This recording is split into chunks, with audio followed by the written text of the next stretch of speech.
welcome to CEC Gurukul lecture. In continuation with the series on religion and society, in today's lecture we are going to talk about religion as a cultural system as discussed by Clifford Geertz. Now let us remind ourselves that we are doing a part of the syllabus of second semester BA multidisciplinary program, and this is a course which is titled Religion and Society, and we are following the readings as prescribed in the syllabus. So let us try to understand how Clifford Geertz gives us an understanding of religion as cultural system. So Clifford Geertz, Religion as a Cultural System, published in 1966, fundamentally shifted the study of religion from what religion does for society, or which is a social machine, or the functionalist understanding of religion as given by Durkheim, who says religion is a glue, and the shift is from functions to the meanings, and therefore it's a part of the symbolic interpretation, interactionism. So his question would be what religion means to people, and that is the web of symbols. Clifford Geertz argues that humans are incomplete animals who would be a chaos of impulses without the guidance of cultural systems to organize the experience. Religion is not just a glue or a safety valve, but a lens or a blueprint to make the world meaningful through symbols and meaning. So if we kind of look into any world religion, where we see that there are a kind of certain symbols which helps us to understand what our religion is. So either the symbol could be in terms of certain dress code, or it could be in terms of wearing certain things on your body, or also what Durkheim talks about, totems or flags. So we all have a meaning of these symbols, and that is what helps us make sense of what religion is. So for Clifford Geertz, the central argument was the uniqueness of cultural symbol. So as kind of understood or discussed in the first part, we are moving from a functional structural understanding to a symbolic interactionist, where what religion is would be in terms of how we interpret the cultural system. And that is where he points out something very fascinating, and he says genes are only models for. So he's comparing cultural system with the biology or DNA, and he tells us that DNA tells the body how to build a protein, but DNA isn't a model of anything else. It is just a set of instructions. Cultural systems are unique because they do both. A religious rite, like a funeral, is a model of the community's belief about death. It represents the theory of the soul, but it also models for how the grieving family should feel and behave, therefore provides the emotional script. Therefore, when we look into his understanding of interpreting symbol as a part of culture, we see that he is by merging the whole idea of moods versus motivation. So religion creates this aura of factuality mentioned earlier. When a symbol is both a description of the world and a guide for living in it, the way we live starts to look like the only possible way the world is. This leads us into the second part of his definition, which says he's kind of making us differentiate between two types of internal states the symbol reproduces. Number one is motivations. And what are motivations? These are directional. They have a goal. If you are motivated by religion, you are moving towards a specific end. For example, being duty bound to pay a debt. They are like vectors. So he will be bringing in physics, his biology, physics, and helping us to understand religion as a cultural system. On the other hand, moods are positional. They don't have a goal. They have an intensity, and they are like weather. A mood, like reference or melancholy, doesn't do anything. It just colors your entire experience of the world for a duration of time. The reason religious moods and motivations are so powerful and long lasting is that they aren't just seen as feeling, because the symbols are also models of reality the person feels that their mood is the only logical response to the world. For Geertz, symbols like the voice in the stillness express the world's climate and shape it. They are the thermostat and the weather at the same time. Symbol creates this internal states and thus the need to explore the general order of existence. So basically when we kind of see a symbol that has a meaning for us, our moods and motivations change. That is, in a different way, the internal state of mind changes, and that is where he explains another phrase, which is the general order of existence. Now, the general order of existence acts as the bedrock of this definition of religion. It represents the comprehensive map of reality that humans use to make sense of the world and the place within it. To Clifford Geertz, the most significant threat to human life is not physical danger but chaos. And therefore, to understand the whole idea of the moods and motivations, he is using the language of physics from where he is taking the concepts of vectors and scalar to pinpoint how religion manipulates the human interior. This isn't just a feel-good poetry, it's a structural analysis of how ritualized symbols rewire a psychological state. Clifford Geertz argued that religious system doesn't just produce feelings, they produce two distinct types of psychological orientation. We discussed moods and motivations, but now we're going to repeat it to understand how Geertz uses physics to help us understand the two terms. He would consider motivation as vectorial, that is a vector in physics.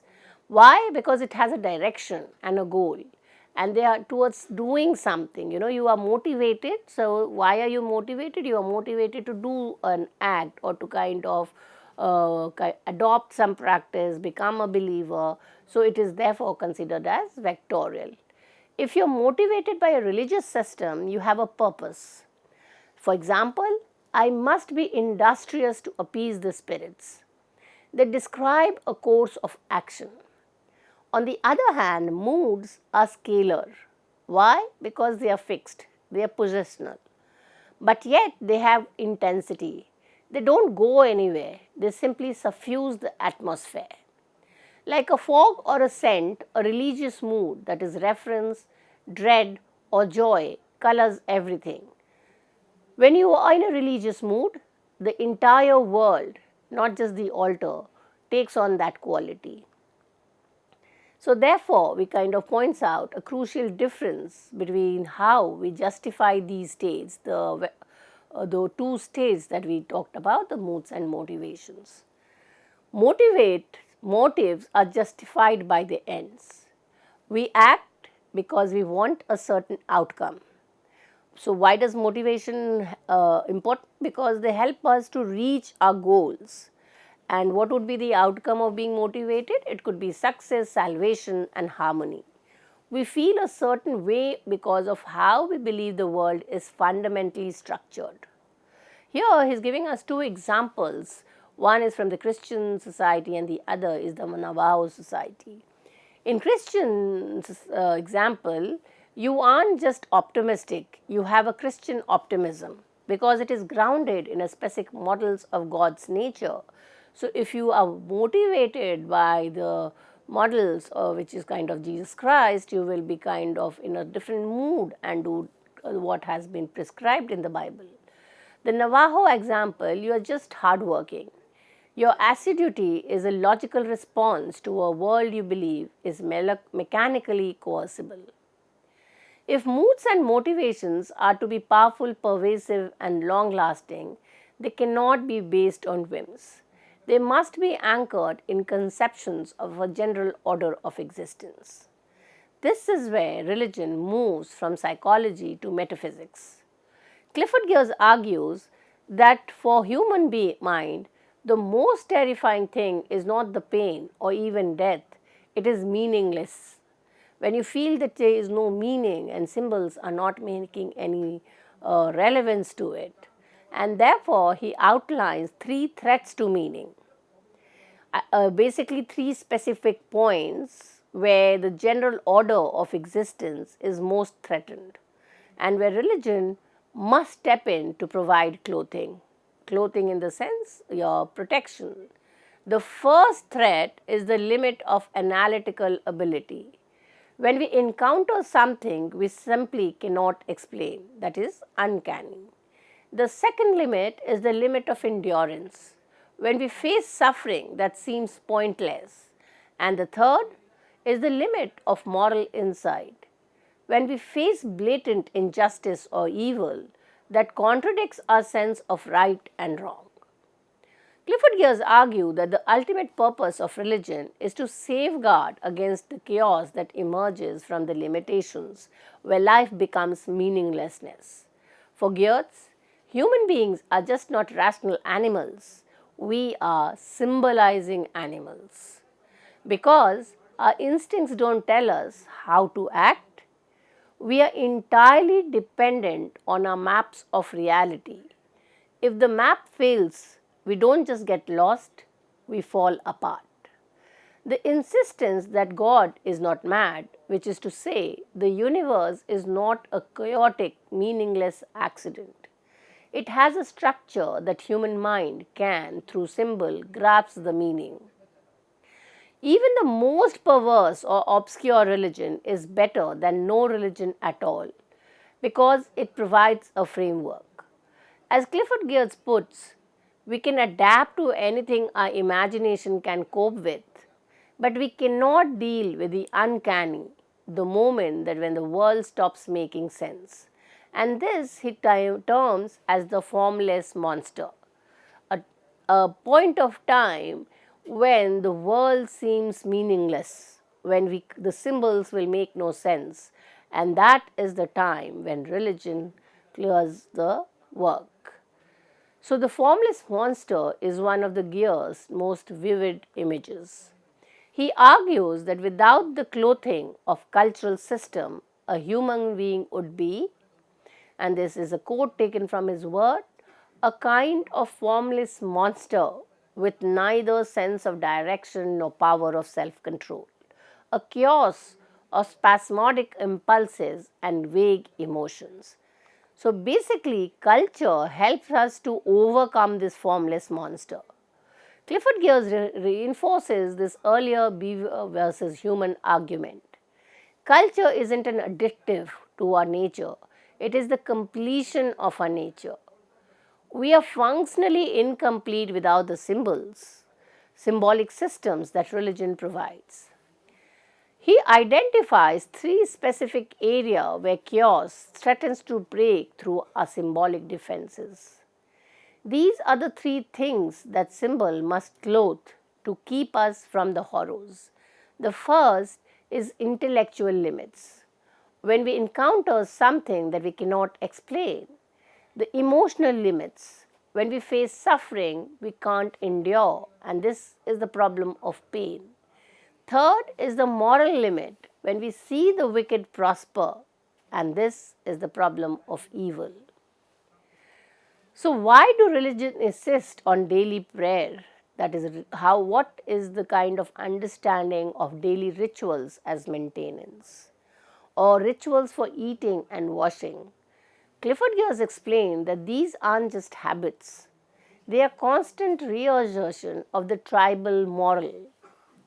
By performing these small acts, humans are constantly returning their internal moods and motivation to match the general order of existence.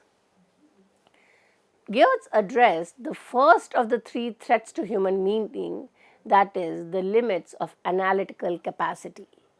He is arguing that humans have a nervous cognitive stance, a deep-seated biological or psychological need to ensure that the world remains, at the very least, interpretable. He brilliantly rehabilitates a bit of Taylorianism, the old idea that religion is a primitive form of science used to explain things. So, this is the idea from Edward Tyler, and he is using it to kind of further elaborate the situation when the world makes no meaning to us. While Clifford Geertz argues that religion isn't just a bad science, he insists that we cannot ignore the fact that humans find unexplained anomaly physically and mentally distressing. Geertz makes a vital distinction here. Religion doesn't have to explain everything. We can live with ignorance, but it must maintain the conviction that everything is explanation. So, whether the individual has himself or herself understood the meaning is not important, but the significance of culture is that every symbol is meaningful to the people who are using it to make sense of the reality. So, therefore, the kind of a distinction between ignorance versus interpretability. So, religion doesn't take us towards ignorance, it is how it enables us to interpret the social reality. We can handle a puzzling word, but we cannot handle an intransigently opaque one. Religion provides the explanatory apparatus, the mapping system that ensures that even when we don't have the answer, yet we believe an answer exists. So, there is no point at which an individual would feel meaninglessness, or rather, it would then motivate the individual to find an explanation of which he or she is unaware. So, it will help us to move away from ignorance. Clifford Geertz is about to move from the intellectual thread, that is bafflement, to the emotional thread, that is suffering. He argues that problem for religion is not how to avoid suffering, but how to make it sufferable. Clifford Geertz deepens his critique of the academician by tackling how humans process the chronic gap in their understanding and the crushing weight of suffering. He moves away from the idea that religion is just for emergency, like a strange toadstool, and argues that it provides a permanent background of meaning for the dim, back of the mind suspicion that the world might be absurd. He uses Gregory Battison's study of the Latmule to show that even something as mundane as ripples on water can trigger a quest for lucidity. So, therefore, if we look into the conflict, it is one clan says the wind causes wave, another says the waves are independent person, and third sees as a personified slit gong. And what is the resolution? The resolution is the man staring at the windless swell on the coast isn't just looking at water, he is looking for confirmation of his clan myth. So, human doesn't just want to know how waves work or how hydraulics mean. They want to know whose waves they are. They want to bring the elusive phenomena of the world into the sphere of culturally formulatable fact. So, the problem of suffering is the second threat of chaos, and therefore, he is enabling us to use it as a step to move beyond the theology of optimism. He is turning to the second threat to meaning, and that is suffering. He takes a sharp swipe at Malinowski's functionalist view that religion is just a psychological escape hatch or a confidence type theory to help us feel better. How does he critique Malinowski? He says that to see religion as merely a way to avoid stress is to ignore how much religion actually disturbs us. Religion doesn't just offer fairy tales where hope cannot fail. It often forces us to stare directly into the sun of our own mortality. So, if you look into the two views, one is the functionalist view of Malinowski versus the functionalist view of Geertz. So, Malinowski says that religion is an escape from stress.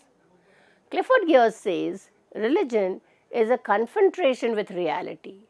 For Malinowski, religion provides a way out of the impasse.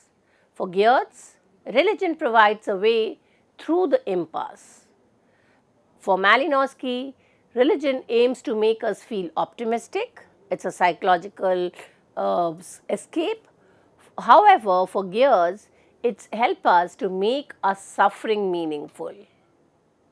Therefore, Geertz makes a strenuous affirmation. He argues that the miracle of religion isn't that it takes away the pain, but that it prevents the pain from being absurd. It isn't the intensity of the pain that threatens the human spirit, it is the suspicion that the pain is pointless. Religion clothes suffering in a system of symbols: karma, divine will, original sin, or testing. These are different symbols in different belief systems. And these symbols help us make the pain sufferable. So he gives us one of the most famous insight in the anthropology of religion. The religious problem of suffering is not how to avoid pain, but how to make it sufferable. He argues that the true evil is not the pain itself, but the threat of emotional meaninglessness.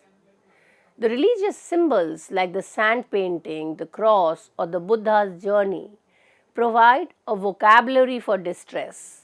Thus, religion provides a cosmic guarantee that our feelings have a definition. Now, then he moves to the third threat, that is the problem of evil. If the first problem was bafflement, can I know the world? And the second was suffering, can I endure the world? The third is injustice. Can I trust that the world is moral? Especially when those who do wrong or what is the evil are more successful. It is this intractable ethical paradox that occurs when our moral maps tells us that the world should be one way, but our eyes tells us it is quite another. Clifford Geertz defines the problem of evil as a threat to our moral judgment.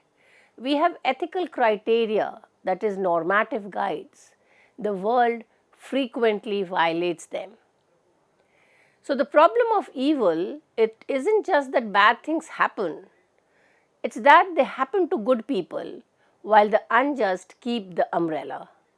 And here he helps us to give us two kind of examples, the Javanese time without order, and he uses a Javanese poem to show a society in a moral bind. If you stay honest, you starve. If you join the madness, you survive, but lose your soul. And then he tells us what religion functions. Religion doesn't necessarily fix the injustice. Instead, it provides a symbolic framework, a theodicy, that prevents this gap from becoming a reason to abandon morality altogether. So, if we look into the synthesis, that is why we need a general order. It maintains the order of factuality that the moral order does exist even when it is currently obscured. Clifford Geertz now shown us three ways the world tries to break our spirit. Number one, bafflement, the toadstool. Number two, the suffering. And these are in bracket the example which he uses us to understand the three parts of the chaos. Second is suffering, and the third is the evil injustice, which is taken from the Dinka rope. In all three cases, the miracle of religion is it takes this chaotic, uncanny experience and integrates them into a general order of existence. And therefore, the final step is clothing with an aura of factuality. We have seen how religion formulates this idea, but how does it make people actually believe them? How does it move from being a theory to being uniquely realistic? Clifford Geertz is about to move into the fourth part of his definition, that is rituals. He argues that it is in ritual, the consecrated behavior, where the model of and model for reality finally merge into a single undeniable truth. He also kind of enters into a critique of early theories, especially Malinowski, who treated religion like a psychological painkiller. They thought it served to open up escapes from emotional stress, provide a fairy tale world where hope never fails. Clifford Geertz called this radically inadequate. If religion were just about optimism, if it would fail the moment we encountered real tragedy, in reality, religion doesn't usually promise to stop the rain. It explains why the rain is falling and how we should stand in it. So, if we look into the study of religion, he argues that we cannot understand what religion does, its social and psychological functions, until we have understood what religion is, and that is symbolic mechanism. He gives us two steps. Stage 1 is the focus is internal analysis. What is the system of meaning? How do these symbols formulate a world? And stage 2 is external relating. How does that system affect politics, kinship, and psychology?